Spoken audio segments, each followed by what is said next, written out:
Hello what's up guys यार, तो कैसे हैं आप सब। स्वागत करता हूं मैं आप सभी का हमारे आज की वीडियो में। तो गाइस आज का जो हमारा टॉपिक है वो है अर्निंग कैपेसिटी। पिछली बार हम लोगों ने जो टॉपिक्स पढ़े थे वो आज के टॉपिक से थोड़ा रिलेट करते हैं, जैसे कि capital expenditure and revenue expenditure. तो मैं एक बार फिर से रिपीट करना चाहूँगा। कैपिटल एक्सपेंडिचर उन्हें कहते हैं जो कि आप जो प्रॉफिट आपको क्या बोलते हैं फ्यूचर में रिसीव हो उसे हम लोग कैपिटल एक्सपेंडिचर कहते हैं। और जो प्रॉफिट आपको उसी साल के लिए रिसीव हो, उसी साल तक रिसीव हो, उसे हम लोग रेवेन्यू एक्सपेंडिचर कहते हैं।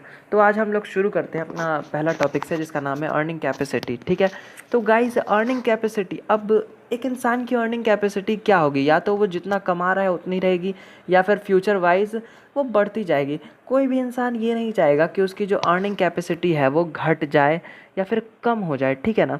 सो गाइस हमारी जो अर्निंग कैपेसिटी होती है वो भी कैपिटल और रेवेन्यू एक्सपेंडिचर में बटी हुई होती है।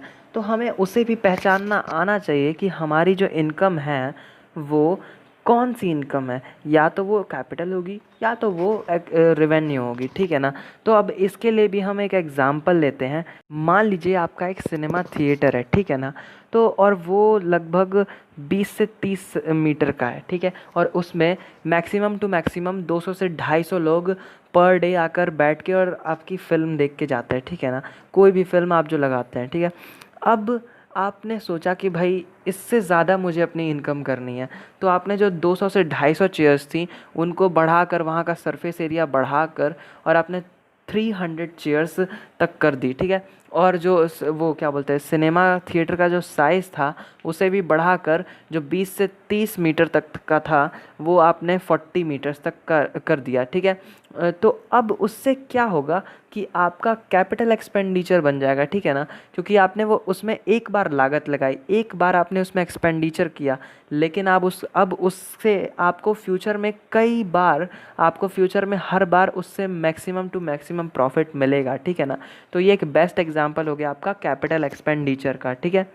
अब मैंने आपको क्या बोलते हैं आपकी जो अर्निंग कैपेसिटी है वो इंक्रीज़ का तो एक एग्जांपल दे दिया, लेकिन अब मुझे देना पड़ेगा एक सेम, अगर आपकी मान लो कि जब सेम अर्निंग कैपेसिटी रहती है तब आपको एक एग्जांपल देता हूँ मैं कि भाई मान लो कि आपका एक कपड़े की दुकान है, कपड़े की दुकान नहीं मतलब एक कपड़े की इंडस्ट्री है, ठीक है ना। आपने एक अच्छा खासा कंपनी खोला है, मान लो कि आप कोई अच्छे ज़ारा कंपनी के मालिक हो, ठीक है। और वो बहुत अच्छी ब्रांड कंपनी है, ठीक है ना, जो कपड़ों के मामले में बहुत अच्छा मतलब अपना ब्रांड का नाम करी हुई है। तो मान लो कि आप उसके कंपनी के मालिक हो, तो अब वहाँ पर जो एम्प्लॉयज़ होते हैं, जो लोग, जिन लोगों ने कपड़ा बनाया होता है, उनका मेन काम होता है, ठीक है ना। तो अगर वो लोग कपड़े नहीं बनाएंगे तो आपकी जो कंपनी है वो डूब जाएगी, ठीक है। लेकिन आपको उसी कंपनी में क्या बोलते हैं मैनेजमेंट एंड ऑफिसर की भी ज़रूरत है, एक अच्छे खासे ऑफिशियल पढ़े लिखे इंसान की भी ज़रूरत है, ताकि आपके बिज़नेस को मैनेज कर सके, ठीक है। लेकिन उससे क्या आपको फ़ायदा हो रहा है? नहीं।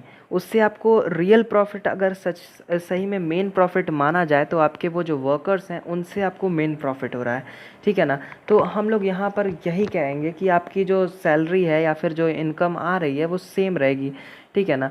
आप यहाँ पर आपकी जो इनकम है वो बढ़ेगी नहीं। Okay, now guys we are moving towards our next topic, जो कि हमारा है बिजनेस बेसिस ऑफ अकाउंटिंग, ठीक है। तो आज का हमारा जो नेक्स्ट टॉपिक है वो है बेसिस ऑफ अकाउंटिंग। और बेसिस ऑफ अकाउंटिंग में जो पहला प्रिंसिपल है वो है कैश बेसिस, ठीक है।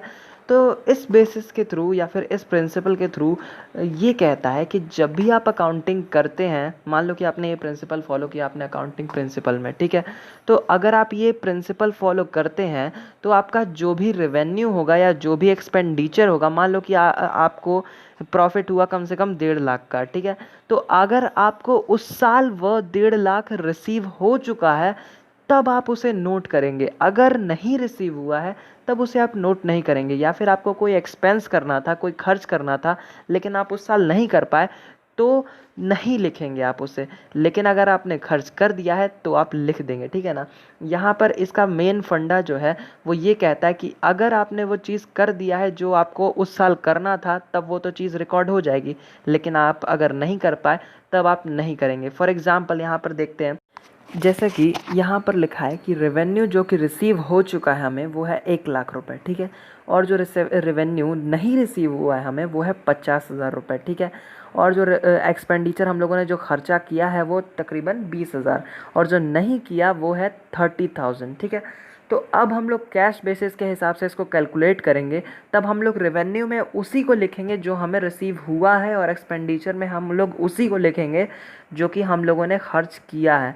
तो अगर हम लोग रेवेन्यू माइनस एक्सपेंडिचर करेंगे तो हमारा जो टोटल प्रॉफिट आएगा वो होगा 80,000 का, ठीक है।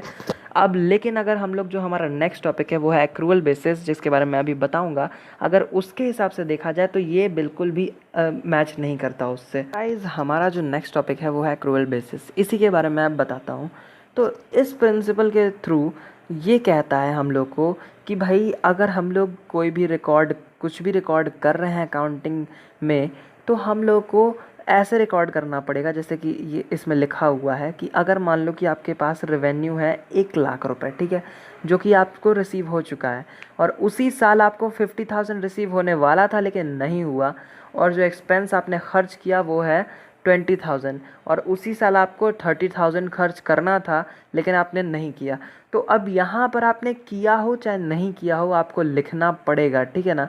मान लो कि अगर आपने यहाँ पर क्या बोलते हैं, आपने 50,000 नहीं इन्वेस्ट की, मतलब नहीं आया है आपके पास, तो भी आपको लिखना पड़ेगा, और आपने 30,000 एक्सपेंस नहीं किया फिर भी आपको लिखना पड़ेगा, ठीक है।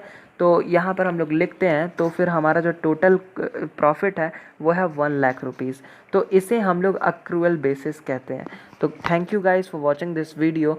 अगली बार मैं आप लोग को और अच्छे टॉपिक के साथ अच्छे से समझाने की कोशिश करूँगा। Thank you for watching this video. Comment on this video, like this video and share this to your friends.